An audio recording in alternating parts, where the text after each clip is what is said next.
We're all getting excited now, aren't we? Because it's becoming very obvious that England have one of the most talented and exciting squads they've had for a long, long time. How confident, Gabby Agbonlahor, should England be, and Gareth Southgate, going into this competition? With the talent that he's got to choose out of, I think they should be very confident of at least getting to the semi-finals and even trying to win it. I think they've got to be up there with one of the favourites. I'm sure they are as well, aren't they? If you check the bookies, but the talent that they've got available, I mean, if you read the names out, if you can get all these players playing together and playing the right football, I mean, what's the right football for England? 4-3-3. Yeah. Play 4-3-3, get your attacking players in the team and score more goals than the other team. Not worried about the defence at all? Yeah, worried, yeah, but there's still decent, yeah, decent defenders we've got there. Maybe some games you can say, okay, Kyle Walker, don't fly forward as much because there's a threat of a player in their team, but you can still play your best attacking players, because this era of England players we've got, you know what I mean? It'd be such a shame if they don't win anything because they're outstanding. What would be deemed a failure then? You talk about possibly winning it. Is semi-finals good enough? It's not good enough, is it? Because you don't want to be putting that into the players' heads of, oh, you get to the semis, you've done all right. I think a failure would be probably not getting to the final with the players that they've got available. I mean, people. There's good sides though. There's good sides there. But you say that, yeah, France are a good side. Belgium are. You look at Portugal are, yeah. But so are we. Foden, Grealish, Sterling, Rashford, Kane. Come on. You didn't name any defenders there. Trent Arnold. No, but you read the names off that we've got available to play for England. I mean, if you're not going to be thinking as an England fan that we can win the Euros with that team, then when are we ever going to feel like we can win a competition? We'll have Kevin Hatchard, our European football expert, with us a little bit later on. He'll be discussing some of the other main contenders. But you're right, England have an absolutely fantastic opportunity, especially when you think about what they did at the World Cup. They need to be confident going into European Championship.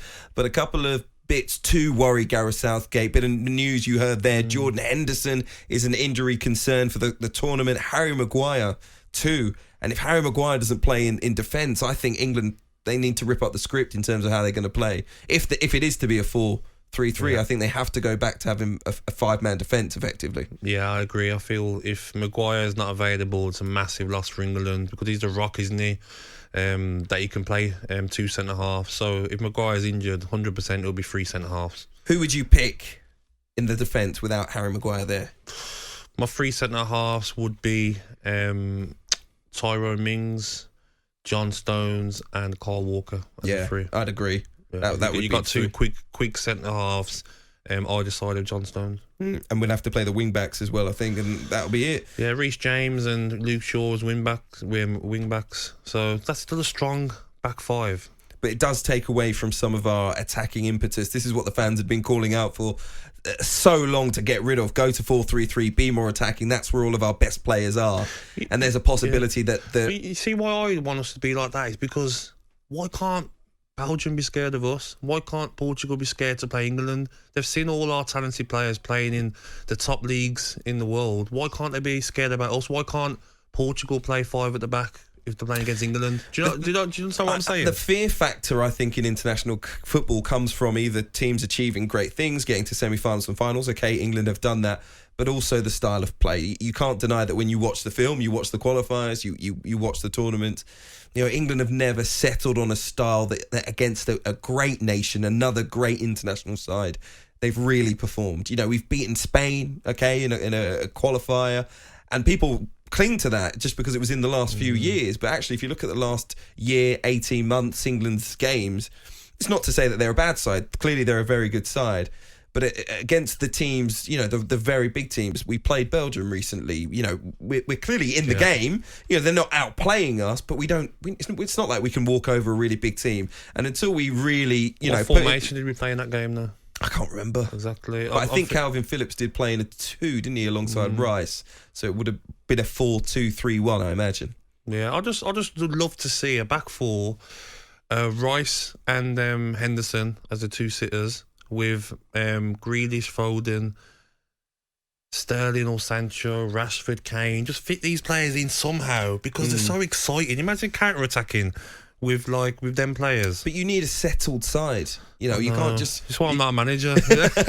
And listen, England have a settled side in many ways. I've written down what I think would have been the 23, and I've done a little list because now it's 26 of players that I think could be the extra names on the squad. But if we're looking at the front three, on the left I've said either Sterling or Rashford. They've played there plenty of times. Yeah. Through the middle, Kane obviously, and Dominic Calvert-Lewin to back him up. And on the right-hand side, I've actually got Sancho or Foden.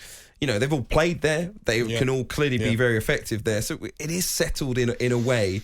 I just think if we were going to play the final tomorrow, there would still be question marks over exactly what team England would play. And that's the thing that I'm always annoyed about as an England fan. Every time we go to a tournament, we're still able to have these conversations about who England should play. You know, other countries I know get to the tournament and they're very settled on what the starting 11 is. There are some managers in international football who pick the same 11 regardless of form. You see like France, don't you? Going into a tournament, France play Giroud no matter who doesn't play for like 6 months. This is our team, and I think that's always been a question mark with England. That firstly, us in the media will be screaming at the manager, you've got to play this player, you've got to play Phil Foden, or you've got to play a Mason Mount, and the pressure then builds on the manager from us and then from the fans as well. I would never say you have to play someone if I'm talking about England in the Euros. I'm more, let's see what he does. Then, you know, if the first game doesn't go to plan, then everyone's going to go crazy and say that you should have played him, But let's give Southgate a chance to choose the right team formation to play.